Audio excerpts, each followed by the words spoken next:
नमस्कार दोस्तों, स्वागत है आपका हिंदी नॉलेज शो में। तो दोस्तों, आपने देखा होगा कि अब से एक हफ्ते पहले तक मैं आपको लगातार तुर्की के ऊपर वीडियो बनाकर अपडेट दे रहा था कि तुर्की के अंदर इकोनॉमिक हालात खराब है। बड़ी बड़ी कंपनियां सामान बेचना बंद कर चुकी हैं तुर्की में, और कई विदेशी कंपनियों ने तो अपने कारखाने और फैक्ट्रियां बंद कर दी हैं तुर्की में। लाखों लोग बेरोजगार हो चुके हैं। और हालात तो ये हैं कि अगर आप तुर्की जाते हैं तो अपने साथ अमेरिकी डॉलर या फिर यूरो लेकर जाइएगा, क्योंकि अगर आप वहां पर कुछ सामान खरीदते हैं या टैक्सी वाले को पेमेंट करते हैं तो वो आपसे तुर्की की मुद्रा लीरा नहीं लेगा। आपको पेमेंट या तो यूरो में करनी पड़ेगी या फिर अमेरिकी डॉलर में करनी पड़ेगी। जी हाँ, तुर्की का आम नागरिक आपसे तुर्की की मुद्रा ही नहीं लेगा। और इन सभी समस्याओं की एक ही जड़ थी, तुर्की की मुद्रा लीरा का हद से ज्यादा डिवैल्यू हो जाना। ये इतनी ज्यादा गिर गई है डॉलर के मुकाबले कि संभाले नहीं संभल रही। आपको बता दूं कि अब से कुछ साल पहले तक डॉलर के मुकाबले लीरा का रेट लगभग बराबर हुआ करता था। उसके बाद हुआ यह कि इस साल तक, यानी कि 2021 की जनवरी महीने तक, डॉलर के मुकाबले लीरा 7 रुपए तक गिर गया था। यानी कि अगर आपको $1 खरीदना है तो आपको 7 लीरा देने पड़ेंगे। लेकिन पिछले एक महीने में लीरा इतनी गिरी है कि अब ये $1 के मुकाबले 12 रुपए तक जा चुकी थी। लेकिन उसके बाद मैंने इस पर रिपोर्टिंग करना बंद कर दिया। आपने देखा होगा पिछले एक हफ्ते में एक भी वीडियो इस पर नहीं आई। इसका कारण ये था कि ये लगातार गिर ही रही थी। मैंने सोचा जब तक कुछ बड़ी अपडेट नहीं आती तब तक इस पर वीडियो नहीं बनाता हूं।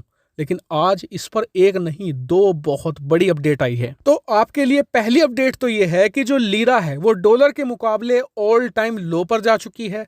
और ये आज इतना गिरी है कि एक दिन में सबसे ज्यादा गिरने का रिकॉर्ड बना दिया है। और अपनी स्क्रीन पर आप इसे देख भी सकते हैं। डॉलर के मुकाबले लीरा का रेट 14.32 पहुंच चुका है और ये तुर्की के इतिहास में सबसे निचला स्तर है।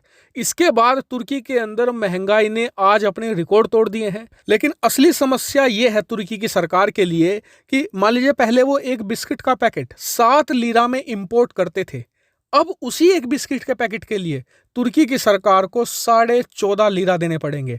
और इसीलिए जो खाने पीने की चीज हैं वो अब दुगनी महंगी हो चुकी हैं तुर्की के अंदर। और लोगों की नौकरियां जा रही हैं वो अलग, लोगों की तनख्वाहें नहीं बढ़ रही हैं वो उससे भी अलग। और इसी से आया है हमारा दूसरा अपडेट। अब दूसरा अपडेट यह है कि तुर्की की जो विपक्षी पार्टियां हैं उन्होंने कहा है कि हम और एक साल इंतजार नहीं करेंगे, हम अब मध्यावधि चुनाव की मांग करते हैं। और इसीलिए उन्होंने बड़े लेवल पर तुर्की के अंदर प्रदर्शन करना शुरू कर दिए हैं। और इन विपक्षी पार्टियों का समर्थन कर रहे हैं तुर्की के स्टूडेंट्स और जो मजदूर लोग हैं, जो कामगार लोग हैं, वो बड़े लेवल पर इन पार्टियों से अब जुड़ रहे हैं। और बताया जा रहा है कि जो व्यापारी हैं वो भी इन्हें सपोर्ट कर सकते हैं। और आपको बता दूं कि जो तुर्की के व्यापारी हैं वो काफी लंबे समय से अर्दोगान, जो तुर्की के राष्ट्रपति हैं, उनका कोर वोट रहा है। वहीं बात करें अर्दोगान की तो ये बात उन्हें भी पता चल चुकी है कि उनकी जमीन खिसक रही है, सत्ता बचाना अब नामुमकिन है।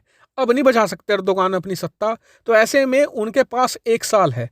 अब बताया जा रहा है कि वो तुर्की के कानूनों में ऐसे बदलाव करेंगे जिसके बाद राष्ट्रपति पद से हटने के बाद भी उन्हें जेल ना भेजा जाए। क्योंकि ये बात सबको पता है कि तुर्की के अंदर जैसे ही सत्ता परिवर्तन होगा सबसे पहला काम यही होगा कि अर्दोगान को जेल भेजा जाए। क्योंकि इस व्यक्ति ने जिस लेवल का करप्शन किया है, जिस लेवल की तानाशाही करके अपने विरोधियों को मरवाया है, उसके बाद इसका जेल जाना निश्चित है। हालांकि मैं इस पूरे मामले पर निगाह बनाए हुए हूं। जैसे ही कोई बड़ा अपडेट आएगा मैं तुरंत आपको वीडियो बनाकर सूचित कर दूंगा। आप लोग प्लीज चैनल को सब्सक्राइब कर लेना ताकि जैसे ही अब नया अपडेट आए आपको नोटिफिकेशन या मैसेज मिल जाए। फिलहाल वीडियो में इतना ही। Thank you very much for watching video.